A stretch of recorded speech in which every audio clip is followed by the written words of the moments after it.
D, some more practice here.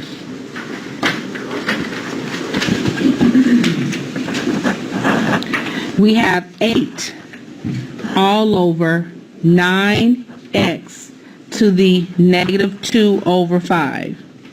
So remember when we did this, when we talked about the exponents, I said we're only allowed to take the reciprocal of factors that are raised to a negative power. So not all factors here are raised to a negative power. If there isn't an exponent there, it's an understood 1, and it's a positive 1. If I wanted to be negative, I would have put the negative there. Okay? So there's only one factor that we're going to take the reciprocal to.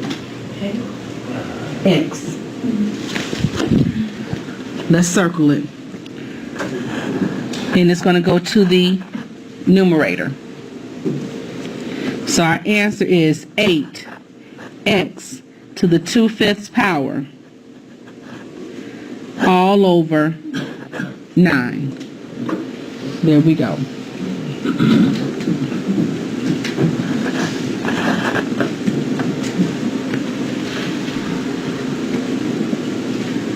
And I know some of these questions I did take from math, my math lab.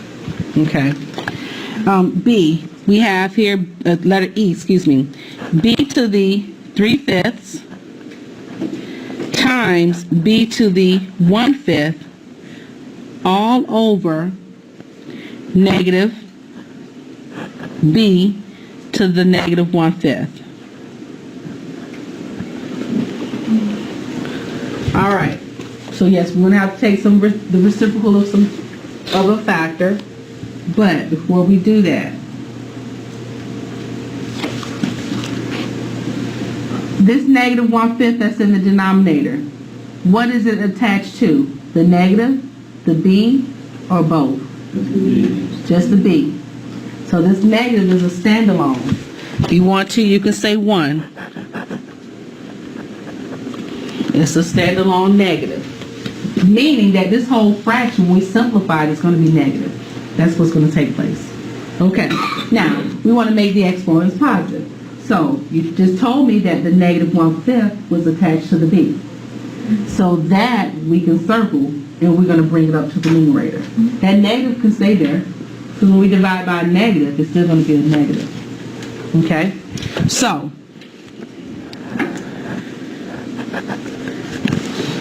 that b to the negative 1/5, we're going to make it positive. It goes to the reciprocal. Now, why am I not reciprocating, taking the reciprocal of what we have in the numerator? Because they're positive. Okay. So, b to the 3/5 times b to the 1/5 times b to the 1/5, because we brought that b from the denominator up, all over. We can just say negative 1 for right now.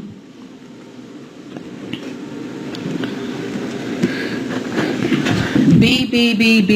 We have all the b's raised to a power. What are we going to do to the exponent? Add them. Add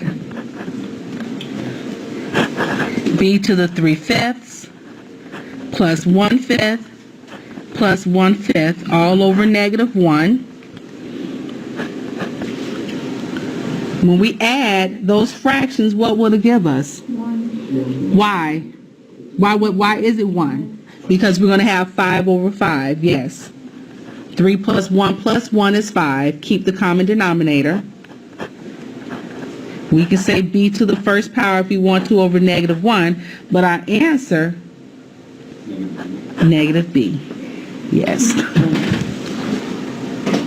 Is negative b.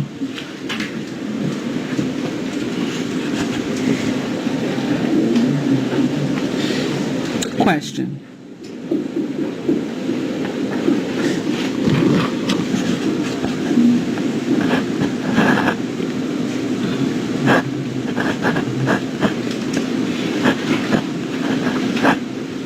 That is a 1/3 power. Let me write that over again. I don't like the way that was written. Here we go. There we go. That's much better.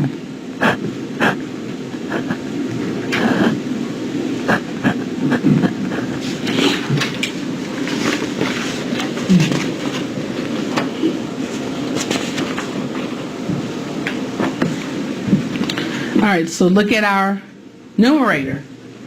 The quantity of 3x then to the 1/3 power, 3 times x to the 1/3 power. All of that is being raised to the second power. Take the outer exponent of 2. You have that product rule for exponents that says when you have a factor, factors raised to a power, you're going to take the exponent of 2 and you're going to distribute that to each. Not to the denominator, because if I wanted it to be to the denominator, then parentheses would have been placed around the whole entire fraction. Okay? So, take the outer exponent of 2 and let's distribute. So you're saying 3 squared times x to the 1/3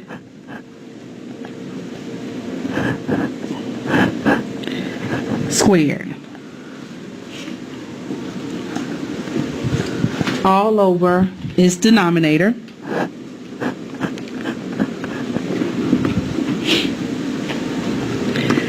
Three squared, we have 9. Now look at your base x in the numerator.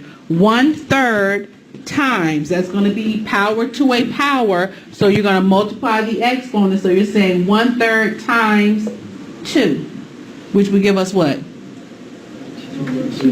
2 over 3. 2 over 3. Power to a power.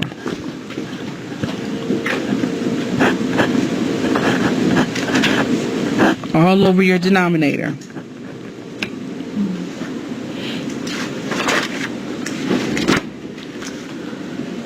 Okay? Now, we have a common base, x, both raised to a power is the quotient. The rule says now we're going to subtract the exponents. So we're saying here, 9x to the 2/3 minus 1/6.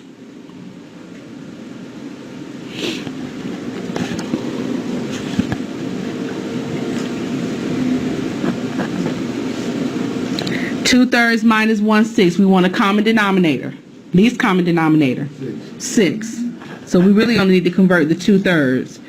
Convert the 2/3 into 6. That becomes, what's that, 4/6? Let's keep it as 4/6 so we can have a common denominator. Minus 1/6. 9x to the, help me with the fraction. 4/6 minus 1/6 becomes what without reducing just yet?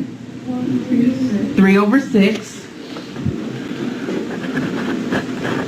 And then we have that fraction that can be reduced in the as the exponent. So we have 9x to the, not 1/3, but 1/2. There you go. Hey, how did you get the 4/6? Converting 2/3 into 6. 3 times what number would give us 6? 2. So you multiply 2 in the denominator, 2 in the numerator, and that's where the 4 comes in at when we convert it into 6. Okay? There's no need to convert 1/6 because it's already in the denominator that we want.